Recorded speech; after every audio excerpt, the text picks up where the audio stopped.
अस्सलाम वालेकुम बच्चे, कैसे हैं सब लोग? ऑफिसर सब ठीक होंगे। आज हम 10th क्लास की केमिस्ट्री चैप्टर 14 का फर्स्ट स्टार्ट करेंगे। ये क्लास 10 का फर्स्ट चैप्टर है, chapter 14, that is the states of matter के मैटर के कितनी स्टेट्स होती हैं एंड फेज चेंज, और किस तरह से एक स्टेट से हम दूसरे स्टेट में चेंज ला सकते हैं, मतलब तब्दील कर सकते हैं एक स्टेट से दूसरे स्टेट। कहते हैं हमारी लाइफ में ना, जो अभी तक हम लोग पढ़ते आ रहे थे, लाइक हमें ये पता था कि मैटर की ना 3 स्टेट्स होती हैं। सॉलिड के बारे में हमें पता था, लिक्विड के बारे में पता था, गैस के बारे में। लेकिन ये छोटे लेवल पे हम पढ़ते आए। अब जो मैटर की स्टेट्स होती हैं, बेसिकली 4 स्टेट्स होती हैं। कौन कौन सी होती हैं? लिक्विड, गैस, सॉलिड और प्लाज्मा। प्लाज्मा एक नई चीज़ है, आपको नहीं पता था, यहाँ इससे पहले क्लासेस में नहीं बताया था। प्लाज्मा भी हमारे पास मैटर की स्टेट्स हैं। अब सब में हमारे पास कह लें। अच्छा, सॉलिड में क्या होता है बच्चे? आइटम्स जो होते हैं ना, वो रेगुलरली अरेंज्ड होते हैं, जो काफ़ी ज़्यादा पास पास होते हैं, स्ट्रॉन्ग फोर्सेस होती हैं। लिक्विड में क्या होता है कि मॉलिक्यूल्स थोड़ा दूर होते हैं, लेकिन स्ट्रॉन्ग फोर्सेस नहीं होती। गैसेस में होते हैं तो काफ़ी ज़्यादा दूर होते हैं। प्लाज्मा में क्या होता है बच्चे? आयंस होते हैं। इनमें तो मॉलिक्यूल्स होते हैं ना, न्यूट्रल हम कंसीडर करते हैं, मतलब कोई चार्ज करने। इसमें आयंस होते हैं, या इसमें पॉजिटिव आयंस होते हैं या नेगेटिव आयंस, तो हम उसको नाम देते हैं प्लाज्मा का। तो हमारे पास ना मैटर की 4 स्टेट्स होती है। ये मोस्ट कॉमनली एमसीक्यू भी आ जाता है, ये शॉर्ट क्वेश्चन भी आ जाता है कि मैटर की कितनी स्टेट्स हैं, कौन कौन सी हैं। ठीक है, तो यहाँ पे उन्हीं के बारे में लिखा हुआ है। कहते हैं हमारे पास, कहते हैं इन सारी स्टेट्स में से जो सबसे पहले स्टेट को डिस्कस किया गया, स्टडी की गई, वो हमारे पास गैशियस स्टेट। कहते हैं गैशियस स्टेट की प्रॉपर्टीज होती हैं कि उनको कंप्रेस भी किया जा सकता है, उनको एक्सपैंड भी किया जा सकता है, या फिर डिफ्यूज भी किया जा सकता है। ये किस बेस पे ये सारी प्रॉपर्टीज होती है? कहते हैं इस बेस पे होती है, अगर हम अज्यूम कर लें कि जो गैस पार्टिकल्स होते हैं वो रैंडमली ऑल द टाइम जो है वो मूव कर रहे होते हैं। लेकिन हमारे पास ना गैशियस स्टेट में, अगर लाइक ये देखें, ये गैस जो है ना, ये कंप्रेस्ड है, मतलब काफी हद तक इसका जो ढक्कन है, ये पिस्टन है, इसको कंप्रेस किया हुआ है। तो ये मॉलिक्यूल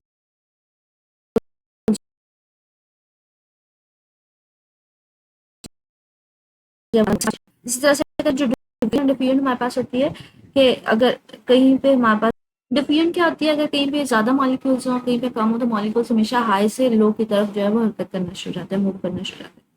कहते हैं ये जो हम गैसेस के बारे में पढ़ रहे हैं कि कंप्रेस भी किया जा सकते हैं, एक्सपैंड भी कर सकती हैं, या फिर डिफ्यूज भी हो सकती हैं। इस सब किस बेस पे हम बात करते हैं कि अगर हम अज्यूम कर लें कि जो मॉलिक्यूल्स होते हैं गैसेस में, हमेशा रैंडम मोशन, कि जो गैस मॉलिक्यूल्स होते हैं वो काफ़ी ज़्यादा आपस में दूर होते हैं, मतलब उनके दरमियान फोर्सेस नहीं होती, तो वो रैंडमली मूव कर सकते हैं। उनमें मतलब कोई आपस की कोई फोर्सेस हम कंसीडर नहीं करते, तो रैंडम मोशन ली जाती है। तो कहते हैं ये सारी की सारी इस अजम्पशन के ऊपर होता है कि अगर हम कंसीडर करें जो गैस पार्टिकल्स हैं वो सारे रैंडमली मूव करते हैं। कहते हैं अगर रैंडमली मूव करते हैं तो इस बेस पे ना एक काइनेटिक मॉलिक्यूलर थ्योरी जो है ना वो बनाएगी। काइनेटिक मॉलिक्यूलर थ्योरी क्या होती है? वो गैसेस के बारे में मुझे हमें आइडिया देती है, मतलब गैसेस के बिहेवियर के बारे में। काइनेटिक मॉलिक्यूलर थी क्या हमने काइनेटिक मॉलिक्यूलर थ्योरी कहीं के अगर गैस पार्टिकल्स हैं या गैस हमारे पास मौजूद है, तो वहाँ पे गैस किस तरह से बिहेव करती है, उसकी प्रॉपर्टीज क्या है, उसको भी एक्सप्लेन करती है। काइनेटिक मॉलिक्यूलर थ्योरी के ना ये कुछ पास्टुलेट्स थे। पास्टुलेट्स का मतलब वो काइनेटिक मॉलिक्यूलर थ्योरी को बता देते कि सबसे पहले कि जो हमारे पास जो है ना गैस में हमारे पास नंबर ऑफ मॉलिक्यूल्स होते हैं। दूसरी बात, यहाँ पे हमारे पास गैस होगी कहीं पे, तो मॉलिक्यूल्स के दरमियान डिस्टेंस काफी ज्यादा होता है, मतलब टाइनी होते हैं और स्प्रेड फार अपार्ट, मतलब काफी ज्यादा एक दूसरे से दूर होते हैं। थर्ड क्या है कि काइनेटिक मॉलिक्यूलर थ्योरी कहती है कि जो मॉलिक्यूल्स होते हैं गैस में, वो रैंडमली मूव कर रहे होते हैं, वो हमेशा किसी भी डायरेक्शन में मूव कर सकते हैं। और ये मॉलिक्यूल्स काफी ज्यादा आपस में दूर होते हैं, तो इनके दरमियान कोई फोर्सेस ऑफ अट्रैक्शन नहीं ली जाती। तीसरा, प्लेन, अगर ये एक दूसरे के साथ टकरा भी जाए तो अपनी एनर्जी वगैरह एक दूसरे के साथ लॉस नहीं करते। तो ये पास्टुलेट्स होते हैं ना, हम लोग काइनेटिक मॉलिक्यूलर थ्योरी में हम लोग अज्यूम कर रहे होते हैं।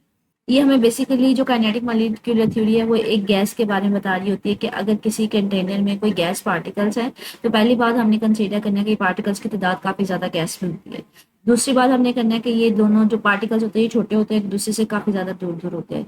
तीसरी बात, ये रैंडम मोशन में होते हैं, किसी भी डायरेक्शन में जा सकते हैं। चौथी बात कि हमारे पास कह लें कि लाइक इनके दरमियान कोई फोर्सेस नहीं होती, आपस की फोर्सेस हम नहीं लेते। पांचवी की, अगर ये एक दूसरे के साथ टकरा भी जाए तो किसी किस्म की एनर्जी लॉस नहीं करेंगे। तो ये गैस के बारे में बता रही होती है। कहते हैं काइनेटिक मॉलिक्यूलर थ्योरी से ना हम ना सिर्फ ऐसे लॉस को फाइंड आउट कर सकते हैं जिससे हमें गैस के बिहेवियर का पता चलता है, बल्कि हम लोग क्या करते हैं, इससे हमें ये भी पता चल जाता है कि कंपोजिशन क्या है सॉलिड्स की और लिक्विड्स, मतलब किस तरह से उनके मॉलिक्यूल्स किस तरह से पड़े होते हैं आपस में, उनके दरमियान फोर्सेस किस तरह से होती हैं, और किस तरह से उनको आपस में तीनों स्टेट्स को आपस में चेंज किया जा सकता है। लाइक ये डिफरेंट ना गैस के लॉज है, मतलब जो गैस के बिहेवियर के बारे में बताते हैं, जिसमें बॉयल्स लॉ आ जाता है, चार्ल्स लॉ आ जाता है, मोस्ट कॉमन होते हैं एवोगैड्रोस लॉ आ जाता है हमारे पास। बॉयल्स लॉ हमें ये कहता है कि अगर ये हमारे पास कोई प्रेशर है, मतलब कोई वॉल्यूम है, गैस ने ऑक्यूपाई किया हुआ है, तो इसके ऊपर कोई ना कोई प्रेशर फोर्स आपने लगाई हुई है। लेकिन अगर आप प्रेशर डबल करते हैं, ठीक है, प्रेशर डबल कर देते हैं तो वॉल्यूम उसका कम हो जाएगा, मतलब उसको ऊपर से फोर्स लग रही होगी ना, फोर्स पर यूनिट एरिया ही तो प्रेशर होता है। अगर आप प्रेशर ऊपर से ज्यादा कर दे, वजन ज्यादा बढ़ा दे, तो प्रेशर बढ़ा देंगे तो वॉल्यूम हमारे पास क्या हो जाएगा, कम हो जाएगा। तो बॉयल्स लॉ हमें ये कहता है कि हमारे पास प्रेशर और वॉल्यूम एक दूसरे के साथ क्या है, इनवर्सली प्रोपोर्शनल। प्रेशर बढ़ाएंगे तो वॉल्यूम कम हो जाएगा, अगर वॉल्यूम हमारे पास ज्यादा होगा तो प्रेशर हमारे पास क्या होगा, कम होगा। तो ये बेसिकली एक दूसरे के इनवर्सली प्रोपोर्शनल है। ये गैस के बिहेवियर को बता रहा है। इसी तरह से चार्ल्स लॉ हमें कहता है कि ये फॉर एग्जांपल ये गैस का कुछ वॉल्यूम है और ये इसका पिस्टन ढक्कन है। अभी हीट एनर्जी कम है, आप इसको मजीद गर्म करना शुरू करेंगे तो मॉलिक्यूल्स की काइनेटिक एनर्जी बढ़ेगी, बार बार पिस्टन के साथ मूव करेंगे, पिस्टन के साथ टकराएंगे, पिस्टन ऊपर की तरफ मूव कर जाएगा, मतलब वॉल्यूम बढ़ जाएगा। तो जितनी हीट एनर्जी देंगे, जितना टेम्परेचर देंगे, वो डायरेक्टली प्रोपोर्शनल होगा वॉल्यूम के। तो डायरेक्टली प्रोपोर्शनल है वॉल्यूम जो है, वो डायरेक्टली प्रोपोर्शनल होता है टेम्परेचर के। तो ये गैस बिहेवियर को बताता है कि जितनी आप एनर्जी देते जाएंगे, गैस का वॉल्यूम जो है वो हमारे पास बढ़ता जाएगा। कहते हैं हमारे पास ये जो काइनेटिक मॉलिक्यूलर थ्योरी है, ये सिर्फ और सिर्फ इन लॉस के बारे में नहीं बताती, बल्कि इससे हमें ये भी पता चलता है कि सॉलिड या लिक्विड में किस तरह से मॉलिक्यूल्स की कंपोजिशन क्या है, मतलब किस तरह से पड़े हुए हैं। लाइक हमें पता है कि सॉलिड से मॉलिक्यूल्स होते हैं वो काफी नजदीक होते हैं, उनमें स्ट्रॉन्ग फोर्सेस होते हैं, लिक्विड में कंपैरेटिवली फोर्सेस कम होती हैं, वो एक दूसरे से वे होते हैं। तो इसके अलावा वो कहते हैं, हमें बताता है कि किस तरह से आप एक स्टेट से दूसरी स्टेट में ट्रांसफॉर्म कर सकते हैं। दूसरा कहते हैं जब आप एक स्टेट से दूसरी स्टेट में जाते हैं ना, तो हमारे पास फिजिकल प्रॉपर्टीज तो चेंज हो जाती हैं, लेकिन हाँ उनकी जो केमिकल नेचर है वो चेंज नहीं होती।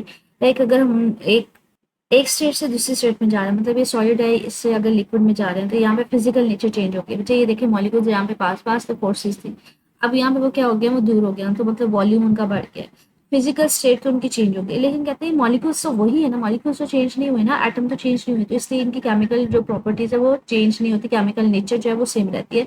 सिर्फ और सिर्फ क्या चेंज हो रहा होता है, उनकी फिजिकल प्रॉपर्टी चेंज हो रही होती है। कहते हैं जैसे अगर एग्जाम्पल हम पानी के लिए, अगर तीनों स्टेट्स में, एक में हमारे पास पानी है, एक में हमारे पास बर्फ है, एक में वो वेपर्स बन गया, है तो पानी के मॉलिक्यूल्स है ना, तो केमिकली वो सेम रहता है, कंपाउंड तो सेम रहा, पानी है, लेकिन हाँ उनकी स्टेट्स चेंज हो गई हैं। ठीक है, तो ये हमारे पास एमसीक्यू भी बन सकता है कि जब एक स्टेट से दूसरी स्टेट में जाते हैं तो हमारे पास फिजिकल प्रॉपर्टीज चेंज होती है, केमिकल प्रॉपर्टीज चेंज नहीं होती। इसमें एग्जाम्पल आप वाटर के ले सकते हैं। ठीक है, ये शॉर्ट क्वेश्चन बन सकता है।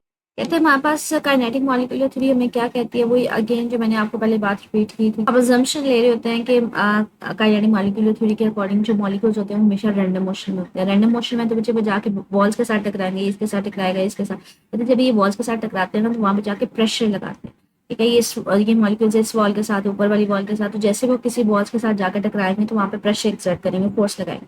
कहते हैं लेकिन वो जो प्रेशर है ना, वो टाइम के साथ चेंज नहीं होता, वो कांस्टेंट रहता है। ठीक है, तो अगर वो चेंज नहीं हो रहा, तो हम कहेंगे जब वो जाके टकराते हैं तो वहां पे किसी किस्म के एनर्जी का लॉस नहीं होता बच्चे।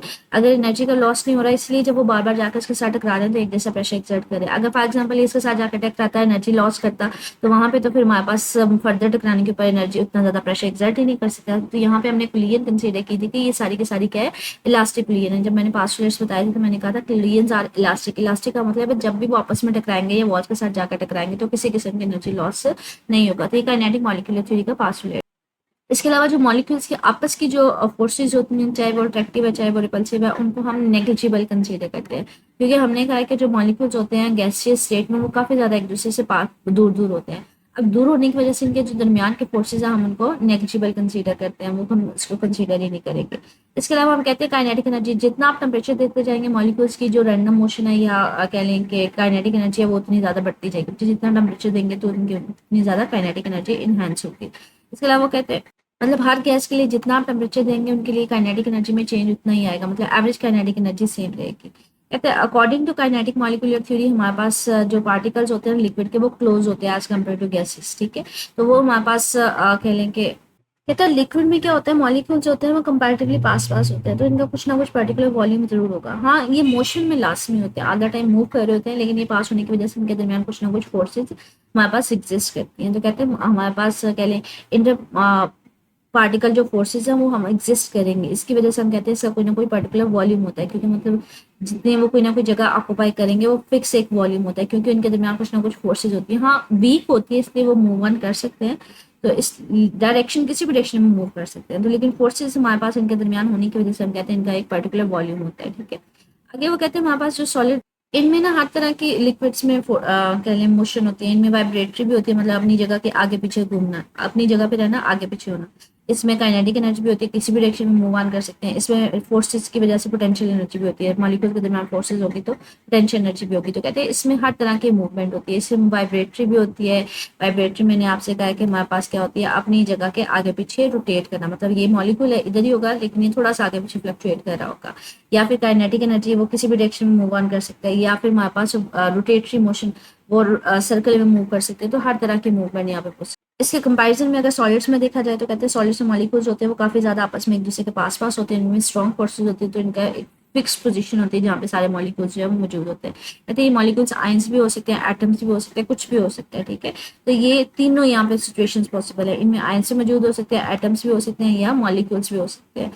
जैसे ये हमारे पास है ना NaCl चार्ट का स्ट्रक्चर है, इसमें जो हमारे पास कह लें कि ये ब्लू वाले हैं ये हमारे पास सोडियम आयंस होते हैं Na+, और ये जो ग्रीन वाले हैं नेगेटिव आयन होते हैं। ठीक है, तो ये हमारे पास इसमें आयंस है लेकिन ये सॉलिड है। तो कहते हैं सॉलिड में हमारे पास आयंस भी हो सकते हैं, मॉलिक्यूल्स भी हो सकते हैं, लेकिन ये सब में मॉलिक्यूल्स के दरमियान फोर्सेस बहुत ज्यादा स्ट्रॉन्ग होती है, इसलिए वो अपनी फिक्स जगह पे मौजूद होते हैं।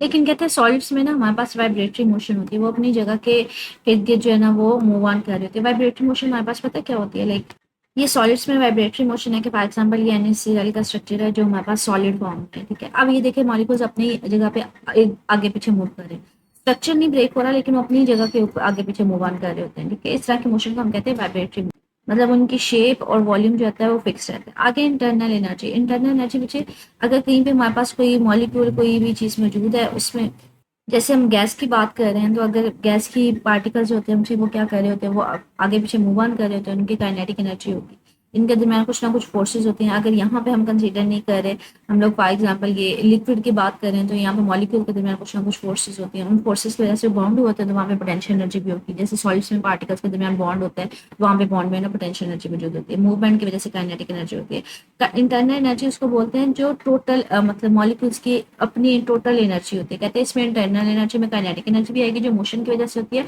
और पोटेंशियल एनर्जी भी आएगी जो किसकी वजह से होती है, बॉन्ड की वजह से होती है। ठीक है, कहते हैं इसके अलावा जो हीट एनर्जी होती है वो इंक्रीज करती है, मतलब जितना आप टेम्परेचर देखते जाएंगे उतनी उनकी इंटरनल एनर्जी बढ़ती जाएगी, मतलब उनकी काइनेटिक एनर्जी वगैरह बढ़ती जाएगी। तो यहाँ पे हमारे पास कह लें इंट्रोडक्शन देखा जिसमें हमारे पास कुछ शॉर्ट क्वेश्चन है, जैसे इंटरनल एनर्जी हमारे पास आ जाती है, इंटरनल एनर्जी हमारे पास शॉर्ट क्वेश्चन में आ जाता है कि इंटरनल एनर्जी टोटल एनर्जी होती है, इसमें काइनेटिक एनर्जी भी हो सकती है, पोटेंशियल एनर्जी भी। काइनेटिक एनर्जी बेसिकली मोशन की वजह से होती है, पोटेंशियल एनर्जी हमारे पास बॉन्ड की वजह से होती है। इसके अलावा हमारे पास ये डिफरेंस है गैस में, लिक्विड में और सॉलिड्स में क्या डिफरेंस होता है, मतलब काइनेटिक मॉलिक्यूलर थ्योरी के अकॉर्डिंगली जो हमारे पास लिक्विड्स होते हैं उनका स्ट्रक्चर कैसा होता है, उनमें हमारे पास मूवमेंट किस तरह से होती है, सॉलिड्स का स्ट्रक्चर किस तरह से होता है और गैसेस का स्ट्रक्चर किस तरह से होता है। तो according to kinetic molecular theory ये तीनों का कंपैरिजन है, लिक्विड्स का, गैस का और सॉलिड्स का। ठीक है, इससे ऊपर मैंने आपको बताया था कि हमारे पास पूछा जा सकता है कि जो फिजिकल स्टेट चेंज होती है तो कौन सी प्रॉपर्टी चेंज होती है, कौन सी सेम रहती है। तो ये भी हमारे पास एक छोटा सा शॉर्ट क्वेश्चन बन सकता है। इसके अलावा हमारे पास काइनेटिक मॉलिक्यूलर थ्योरी में हमारे पास स्टेट्स कितनी है, हमारे पास मैटर की वो 4 स्टेट्स हैं। ठीक है, तो ये वाली लाइन आपने याद करनी है बेसिकली।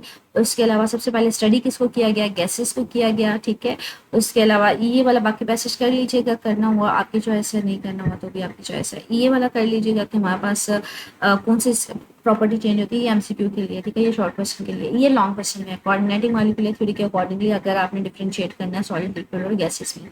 और ये मजीद एक शॉर्ट क्वेश्चन आ जाएगा इंटरनल एनर्जी। तो इस टॉपिक से रिलेटिव ऐसा क्वेश्चन नहीं है, लेकिन किस तरह से पूछे जा सकते हो मैंने आपको बता दिया। स्टेट्स आपने याद करनी है, कौन सी प्रॉपर्टी चेंज होती है, ये 2 लाइनें और एक एग्जाम्पल। ये लॉन्ग क्वेश्चन के according to kinetic molecular theory आपने डिफरेंस बताना है लिक्विड, गैस और सॉलिड्स में। इंटरनल एनर्जी हमारे पास शॉर्ट क्वेश्चन आ जाएगा। मजीद कुछ पूछना मुझे कमेंट सेक्शन पूछ लीजिएगा। ओके, अल्लाह हाफिज़।